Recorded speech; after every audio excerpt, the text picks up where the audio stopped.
Card लाभार्थ्यांसाठी मोठी खुशखबर. राज्याचे मुख्यमंत्री देवेंद्र फडणवीस यांच्या माध्यमातून स्पष्टपणे काय माहिती देण्यात आली आहे याबद्दलची पूर्ण माहिती आपण जाणून घेणार आहोत. त्यासाठी नक्की हा व्हिडिओ शेवटपर्यंत पहा. मित्रांनो, ही माहिती महासंवाद माहिती व जनसंपर्क महासंचालनालय महाराष्ट्र शासनाच्या माध्यमातून देण्यात आली आहे. ही आजची अपडेट आहे. व्यवस्थित माहिती पाहून घ्या. तुम्ही बांधकाम कामगार म्हणून असाल किंवा असंघटित कामगार असाल, ई श्रम कार्ड तुमच्याकडे असेल तर हा व्हिडिओ पूर्ण तुमच्यासाठी महत्त्वपूर्ण ठरणार आहे.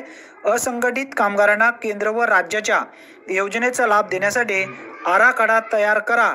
मुख्यमंत्री देवेंद्र फडणवीस यांचे स्पष्ट कामगार विभागांना निर्देश देण्यात आलेले आहेत.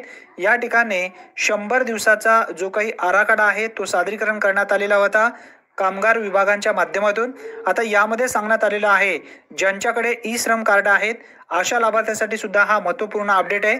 त्यानंतर जे लाभार्थी बांधकाम कामगार नोंदणी करत आहेत अशा लाभार्थ्यांसाठी सुद्धा पूर्ण माहिती महत्त्वपूर्ण आहे. त्यासाठी नक्की हा व्हिडिओ शेवटपर्यंत पहा. केंद्र शासनाच्या ई श्रम पोर्टलवर नोंदीत असलेल्या विविध क्षेत्रातील व्यवसाय न्याय वर्गीकरणानुसार असंघटित कामगारांना केंद्र व राज्य शासनाच्या योजनेचा लाभ मिळावा यासाठी एकत्रितपणे आराखडा सादर करण्याचे निर्देश मुख्यमंत्री देवेंद्र फडणवीस यांनी आज दिले आहेत. आता या निर्देशनादरम्यान या ठिकाणी जे उपस्थित मान्यवर होते यामध्ये कोण कोण उपस्थित होते याबद्दलची माहिती समजून घ्या. त्यानंतर आपण मेन मुद्द्याकडे खाली पाहणार आहोत.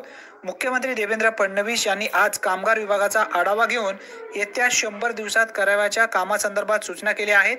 यावेळी उपमुख्यमंत्री एकनाथ शिंदे, कामगार मंत्री आकाश फुंडकर, मृद व जलसंधारण मंत्री संजय राठोड, राज्यमंत्री आशिष जयस्वाल, इंद्रनील नाईक, मुख्य सचिव सुजाता सैनिक, मुख्यमंत्री कार्यालयाचे अप्पर मुख्य सचिव विकास खारगे, त्यानंतर प्रधान सचिव अश्विनी भिडे, सचिव श्रीकर परदेशी यांच्यासह विविध विभागाचे अप्पर मुख्य सचिव, प्रधान सचिव व सचिव उपस्थित होते. आता या ठिकाणी बघा, कामगार विभागाच्या प्रधान सचिव A कुंदन याने विभागाचे सादरीकरण करून येत्या 100 दिवसात करण्यात येणाऱ्या कामाची माहिती या ठिकाणी देण्यात आली आहे. आता 100 दिवसामध्ये कोणकोणतं काम या ठिकाणी पूर्ण केलं जाणार आहे, म्हणजे जवळपास 10 एप्रिल पर्यंत हे काम चालणार आहे. आता यामध्ये कामगार विभागातील लाभार्थ्यांसाठी एक महत्त्वपूर्ण अपडेट आहे. सध्या राज्यात सुमारे 1.5 कोटी नोंदित कामगार आहेत.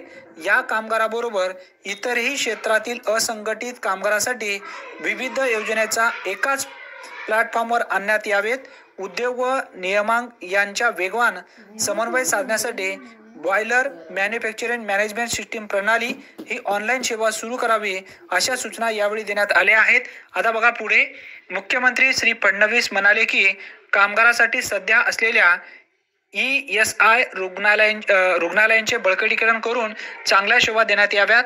तसेच कुशल मनुष्यबळासाठी कामगारांना प्रशिक्षण देण्यासाठी ITIच्या माध्यमातून प्रशिक्षण कार्यक्रम आखावा. असंघटित क्षेत्रातील कामगारांसाठी योजना भविष्यातही सुरू राहतील याची दक्षता घ्यावी. आता यामध्ये ठळक मुद्दे काही घेण्यात आलेले होते या बैठकीच्या दरम्यान. विविध अंमलबजावणी यंत्रणांकडून उपकर जमा करण्यासाठी सेस पोर्टल तयार करणार. त्यानंतर बघा, बांधकाम कामगारांसाठी सुधारित योजना राबवणार. रिएटर वापराबाबत नवीन प्रारूप नियम तयार करणार. महाराष्ट्र खासगी सुरक्षा रक्षक अधिनियमात सुधारणा करणार. औद्योगिक न्यायाधिकरण नियमाचा प्रस्ताव तयार करणार. त्यानंतर बघा, केंद्र शासनाच्या नवीन कामगार संहितेची अंमलबजावणी केली जाणार असा सुद्धा या ठिकाणी एक मुद्दा होता. त्यानंतर बघा, कुशल मनुष्यबळासाठी ITIच्या सहाय्याने प्रशिक्षण केंद्राची स्थापना केली जाणार असा सुद्धा उल्लेख या मुद्द्यामध्ये करण्यात आलेला आहे. मित्रांनो, अतिशय महत्त्वपूर्ण ही माहिती आहे. जास्तीत जास्त मित्रांपर्यंत नक्की शेअर करा. धन्यवाद. पुन्हा भेटूया नवीन व्हिडिओमध्ये नवीन माहितीसह. तो जय हिंद, जय महाराष्ट्र.